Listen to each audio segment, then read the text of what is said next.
Bonjour et bienvenue dans ce podcast du lundi, la motive du lundi. J'espère que tu vas bien et aujourd'hui je vais te parler de la colère.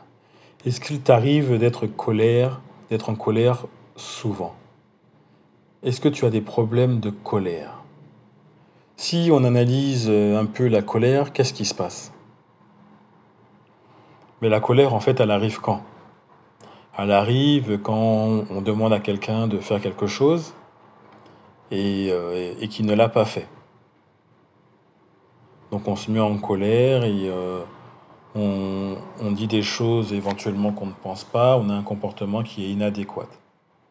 Mais si on réfléchit bien dans les étapes, qu'est-ce qui se passe?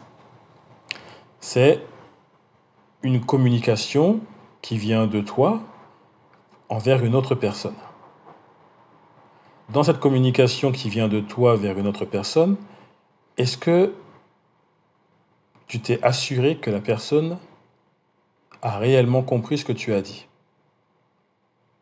C'est vrai, on va très vite, on essaie de faire les choses rapidement, on essaie d'avoir un discours simple, mais en tant que coach, je me suis rendu compte moi-même que bien souvent, je communiquais à ma manière et que le fait que je communique à ma manière faisait que la personne, automatiquement en face, vu qu'elle acquiesçait, elle avait compris ce que je disais.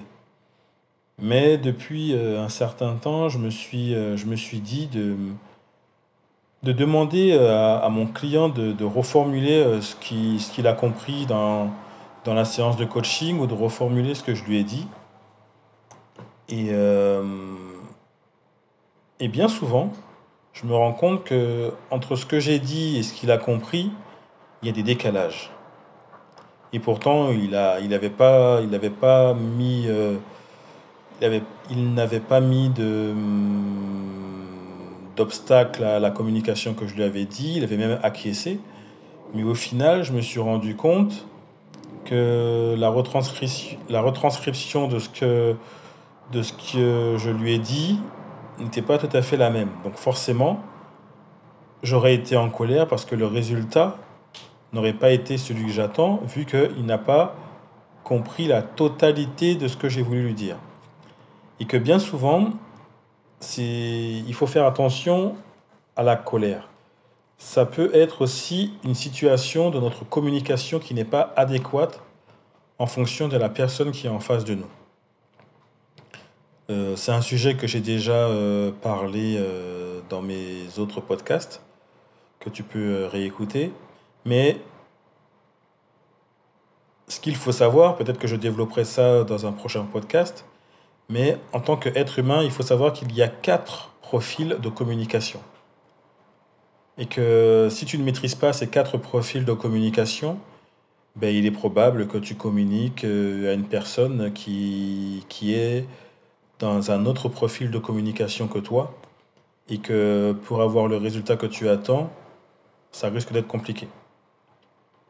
Moi, quand j'ai découvert ces 4 profils de communication, j'ai beaucoup étudié là-dessus parce que on est dans un monde qui va vite, dans un monde de communication. Mais quand tu ne connais pas le profil de communication de la personne qui est en face de toi, il est fort probable que tu communiques mal ou que la communication puisse être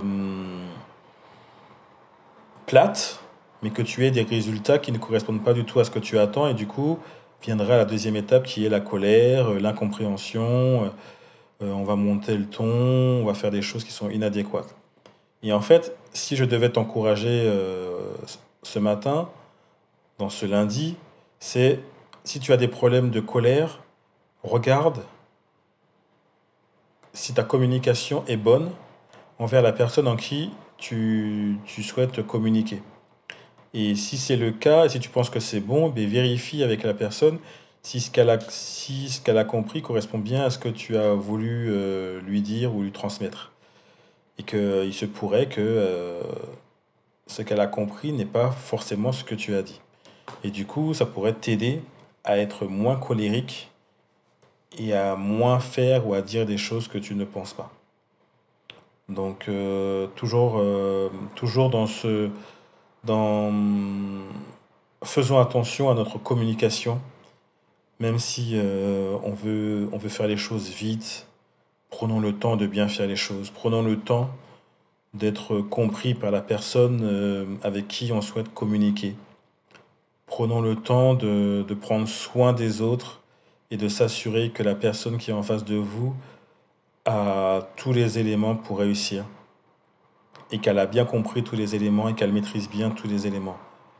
Et tu verras que si ça c'est fait, tu verras que la colère n'a pas vraiment lieu d'être et elle risque probablement de disparaître parce que le principal mot de la colère, c'est l'incompréhension. C'est l'incompréhension et quand on est dans l'incompréhension, c'est probablement un problème de communication.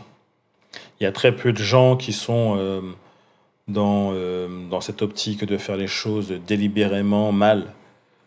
Il y a très peu de gens qui sont dans cette optique-là et que globalement, à 90%, c'est un problème d'incompréhension qui est probablement un problème de communication et d'interprétation du message. Donc, regarde à ça. C'était le petit conseil que je voulais te donner ce matin pour corriger ta colère. Regarde à ta communication si elle est bonne ou pas. Et je parlerai probablement dans un prochain podcast des profils de communication que nous devons connaître. C'est-à-dire que la personne qui est en face de toi a un autre profil de communication et que même si elle comprend ce que tu dis, elle peut l'interpréter d'une autre manière. Donc il faut faire très attention à ça. Et quand tu comprends ça, eh bien, forcément ta communication, elle s'adapte. Moi, je m'adapte en fonction des profils de communication que j'ai en face de moi. Et du coup, forcément, ben, les résultats sont meilleurs et c'est plus simple. Donc voilà, c'était mon petit encouragement pour ce lundi. Bonne semaine à toi et je te dis à la semaine prochaine. Bye.